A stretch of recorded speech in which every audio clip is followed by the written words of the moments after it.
tulips are too excitable. It is winter here. Look how white everything is, how quiet, how snowed in. I am learning peacefulness, lying by myself quietly, as the light lies on these white walls, this bed, these hands. I am nobody. I have nothing to do with explosions.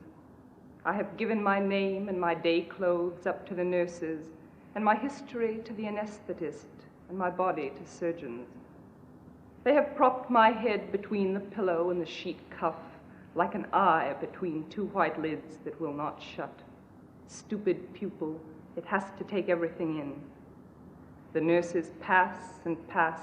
They are no trouble. They pass the way gulls pass inland in their white caps, doing things with their hands, one just the same as another, so it is impossible to tell how many there are. My body is a pebble to them. They tend it as water tends to the pebbles it must run over, smoothing them gently. They bring me numbness in their bright needles. They bring me sleep. Now I have lost myself. I am sick of baggage. My patent leather overnight case like a black pillbox. My husband and child smiling out of the family photo.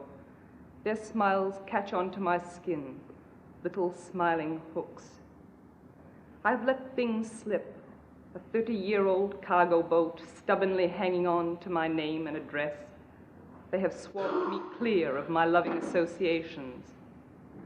Scared and bare on the green plastic pillowed trolley, I watched my tea set, my bureaus of linen, my books sink out of sight, and the water went over my head. I am a nun now. I have never been so pure. I didn't want any flowers. I only wanted to lie with my hands turned up and be utterly empty. How free it is. You've no idea how free. The peacefulness is so big it dazes you. And it asks nothing. A name tag, a few trinkets. It is what the dead close on, finally. I imagine them shutting their mouths on it like a communion tablet.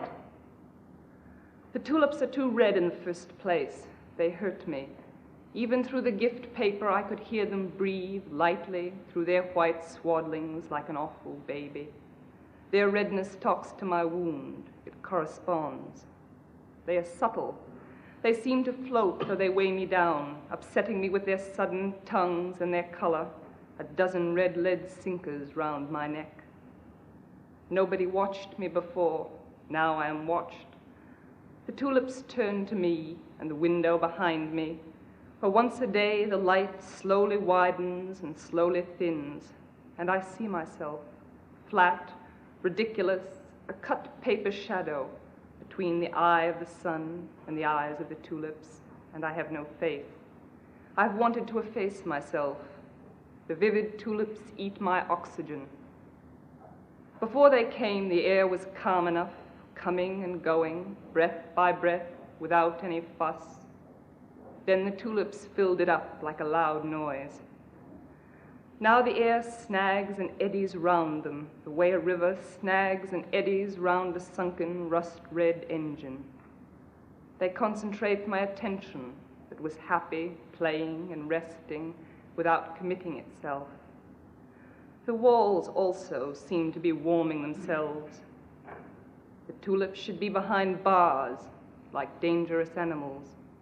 They are opening like the mouth of some great African cat, and I am aware of my heart. It opens and closes its bowl of red blooms out of sheer love of me. The water I taste is warm and salt like the sea, and comes from a country far away as health.